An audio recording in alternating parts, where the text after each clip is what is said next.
Altistoria, l'émission qui décrypte l'histoire locale de Haute-Loire. Pour chaque chronique, un invité expert d'un sujet de votre histoire locale.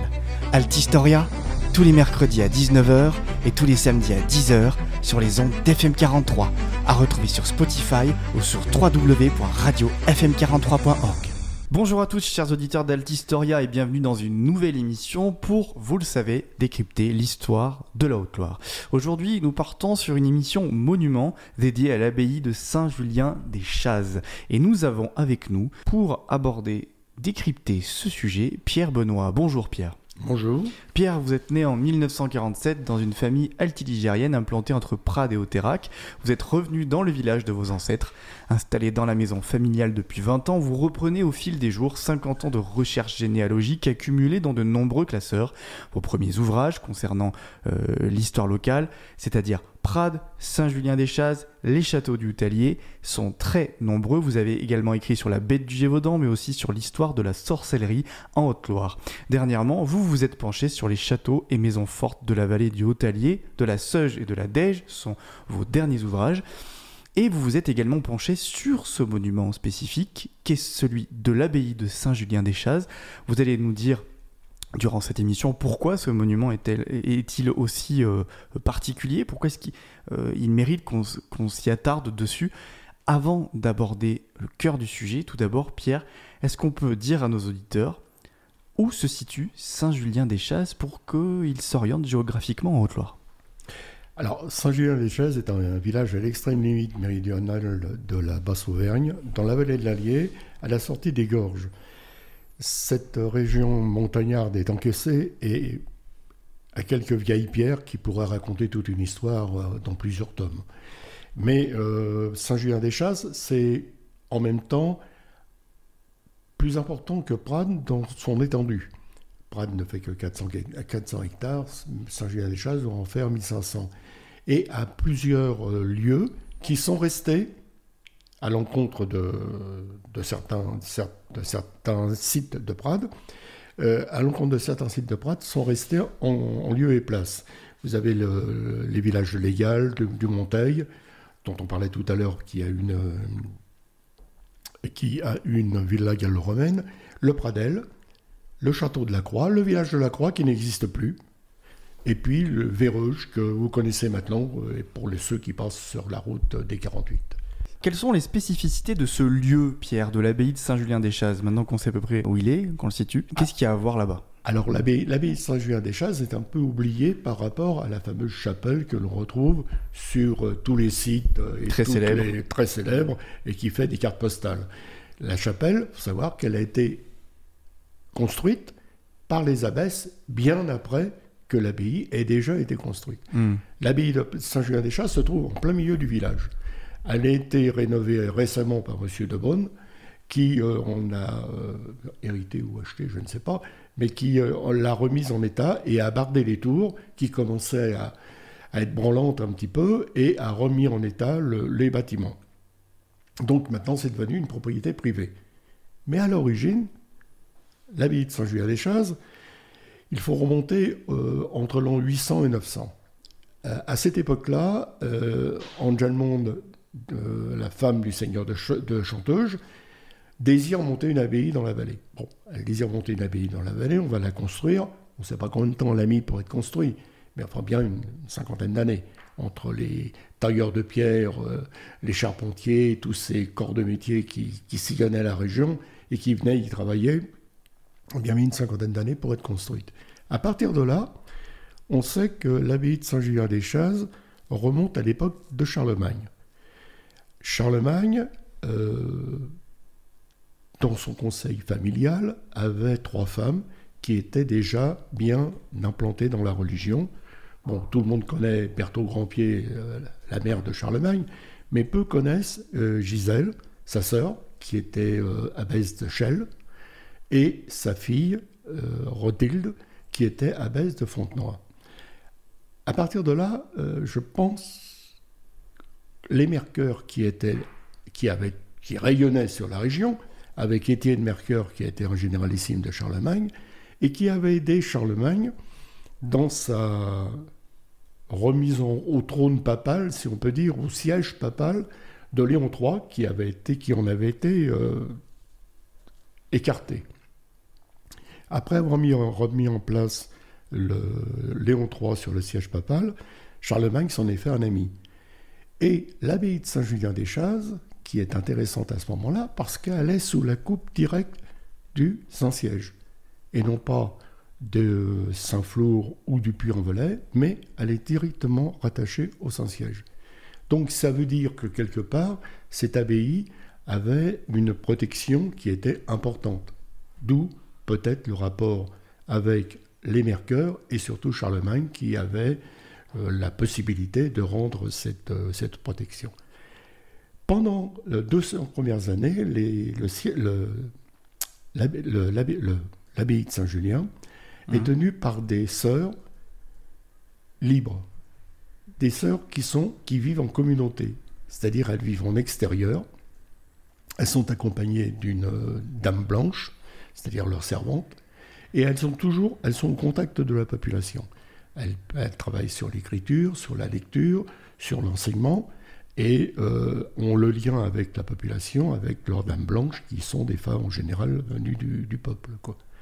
Et donc à partir de là, elles décident une chose, et qui va faire tâche, si on peut dire, pendant presque 1000 ans, c'est elles décident d'élire leur prieur. Et elles se soumettent à cette prieur, pendant toute la période de son abbatiat. À partir de là, pendant ces 200 ans, on essaye de retrouver les noms de ces femmes. Mais malheureusement, dans la Gallia Christiania, vous ne retrouvez dans cette période du Haut Moyen-Âge que les prénoms de ces dames. Alors la première, qui semble être la première prieure de l'abbaye, s'appelait Andréva. Et puis après, vous en avez 9 dont on connaît tous les prénoms.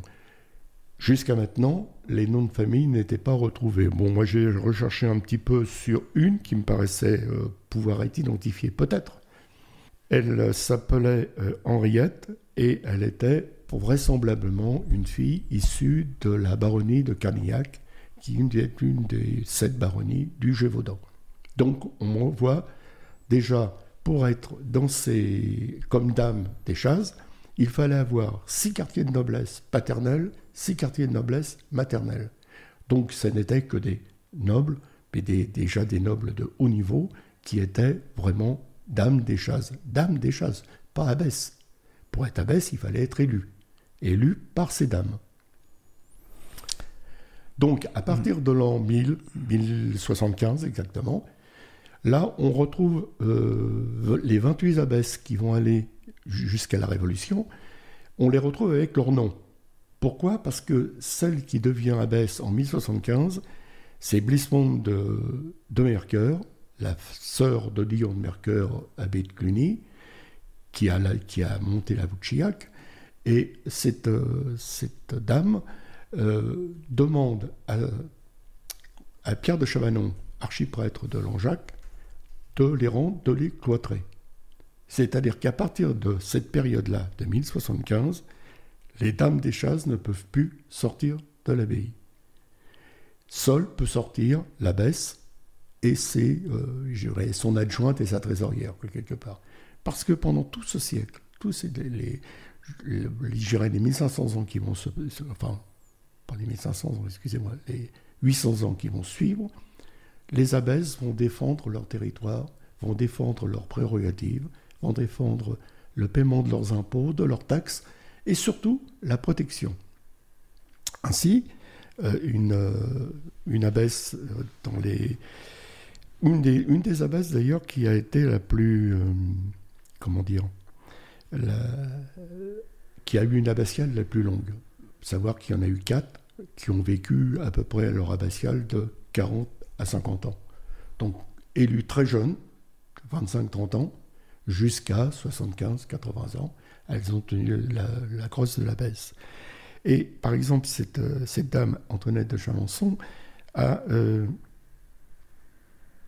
demandé à ce que les nobles de la région se retrouvent avec les dames de l'abbaye pour décider de la protection de l'abbaye, pour décider de la protection du versement de leurs impôts, de la reconnaissance de leurs droits, de la reconnaissance de leur territoire.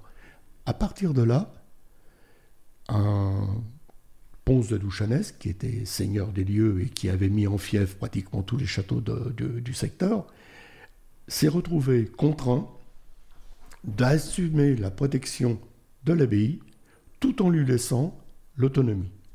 Là, on se situe... alors, il faut savoir que sur les 28 abbesses, il y a eu au moins... il n'y a pas eu au moins, il y a eu 4 abbesses de la seigneurie de Langeac et 4 abbesses de la seigneurie de Lafayette. Ce sont vraiment des... Jusqu'à un moment donné, jusqu'à s'il y arrive le régime de la commande. C'est la commande, c'est quand Richelieu et Mazarin, sous Louis XIII, ont décidé de ne plus laisser l'autonomie à ces dames, mais à décider de la nomination des abbesses. C'est-à-dire que les abbesses n'étaient plus nommées par leurs dames, mais étaient nommées par l'État. Et à partir de là, on change, et on s'aperçoit qu'on change de noblesse. C'est une noblesse qui est plutôt, je dirais pas parisienne, mais enfin plus près de la capitale, qui est nommée et qui va faire encore 4 générations d'abbesses qui vont se retrouver installées à Saint-Julien.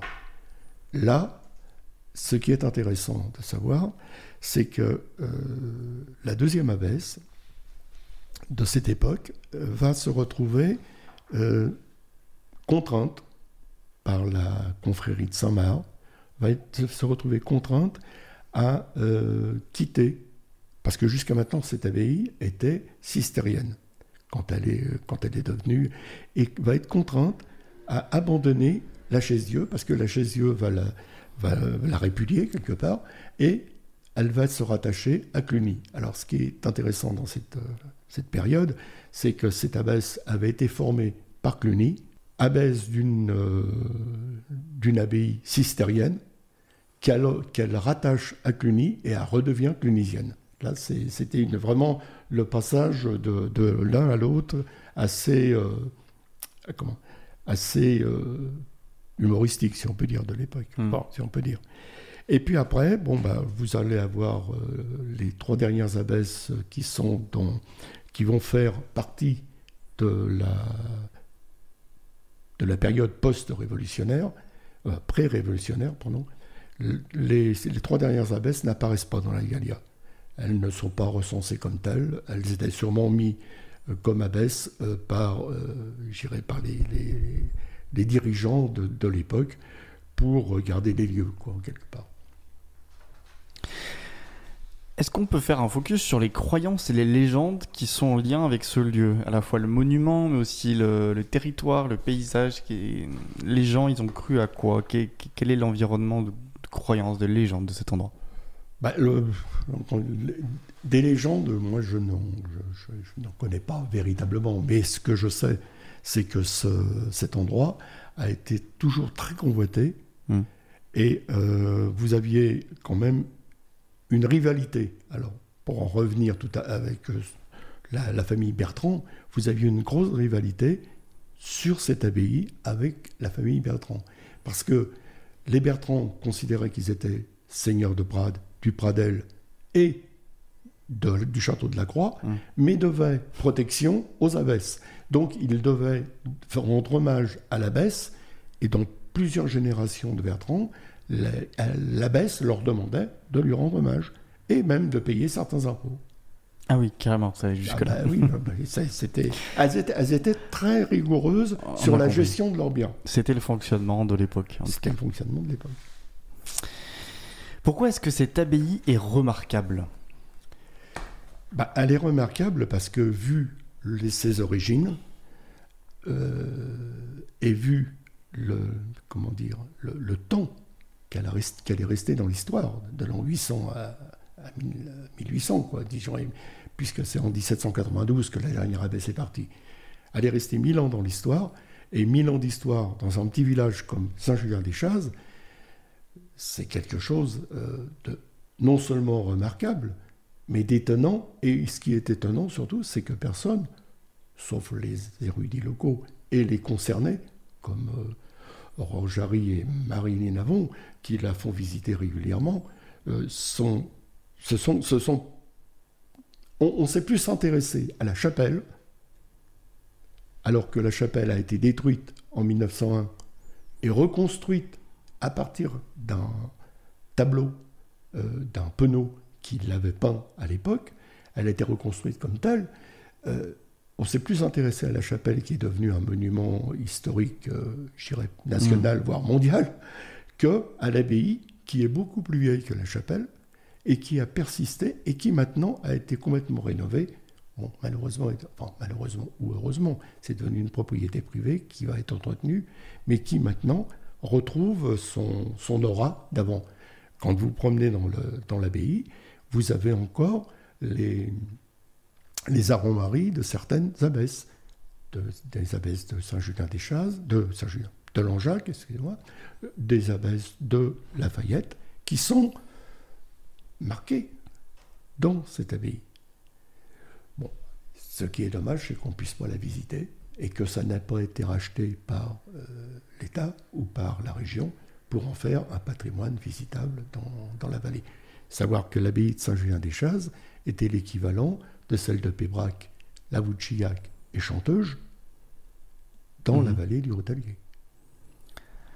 Quel est l'avenir pour cet édifice ? L'avenir, l'avenir, il a été protégé par la personne qui l'a racheté et qui a refait en l'état l'abbaye. Moi, ce monsieur, je l'ai rencontré, il m'a permis de visiter et de voir les travaux qu'il engageait et qu'il allait faire et qu'il a réalisé. Et c'est formidable. Et vous avez un pavillon à l'entrée de l'abbaye dont le toit a été refait en tuiles colorées de l'époque du XVIIIe, qui était stocké à l'intérieur du pavillon. Le toit était détérioré, il s'était stocké, il les a fait nettoyer et les a fait remettre. Et là, on retrouve une abbaye en l'état. Et ce qu'il y a dedans, c'est formidable. Je ne vais pas le décrire, mais c'est la richesse de l'histoire du local. Vous dites, Pierre, que le futur est inscrit dans notre passé. Pourquoi ? Eh bien, la même chose. Qu'est-ce qui a changé à Saint-Julien-des-Chazes depuis... Allez, je vais être... depuis l'an 800. Rien.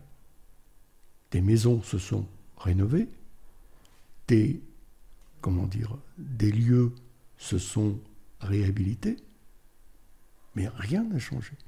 La cour de l'abbaye, la cour qui existait dans l'abbaye, qui maintenant est devenue un lieu propriété privée, existe encore.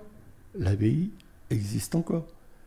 L'ensemble du village ne s'est pas agrandi, puisque les limites, malheureusement pour Saint-Julien, c'est un peu enclavé, et les limites sont limitées par l'Allier.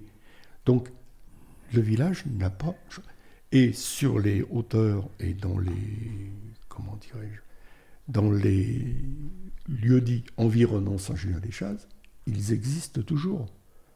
La ferme dont je vous parlais tout à l'heure, qui est du XIIe siècle, à l'Égal, elle est toujours implantée. Merci beaucoup, Pierre. Un dernier mot sur ce sujet de l'abbaye de Saint-Julien-des-Chazes. Un dernier mot, si vous voulez en savoir plus et beaucoup plus en détail, j'ai écrit un livre sur Saint-Julien-des-Chazes et son abbaye, qui est toujours disponible d'ailleurs, et que vous trouverez aussi à Vals, à Carrefour Vals, si vous y allez, et qui vous permettra de découvrir des origines à la Révolution française, l'histoire de cette abbaye, à travers la généalogie des abbesses. Le titre de l'ouvrage ? Saint-Julien-des-Chazes, son abbaye, Pierre Benoît. Merci beaucoup, Pierre, d'avoir accepté l'invitation à l'Historia. Merci, et bonne journée. Merci à vous, chers auditeurs. Vous êtes de plus en plus nombreux à nous écouter et on en est très heureux. On espère qu'on vous a emmené dans l'histoire de ce monument particulier qui méritait qu'on s'y arrête dessus, l'abbaye de Saint-Julien-des-Chazes. Vous pouvez bien évidemment aller y faire un tour, notamment en randonnée, puisqu'il y a pas mal de chemins de randonnée. Ah oui, absolument, là-bas. Absolument. Merci à vous, chers auditeurs, à bientôt et n'oubliez pas, portez-vous bien d'ici la prochaine émission Altistoria. À bientôt. Altistoria, l'émission qui décrypte l'histoire locale de Haute-Loire. Pour chaque chronique, un invité expert d'un sujet de votre histoire locale. Altistoria, tous les mercredis à 19h et tous les samedis à 10h sur les ondes d'FM 43, à retrouver sur Spotify ou sur www.radiofm43.org.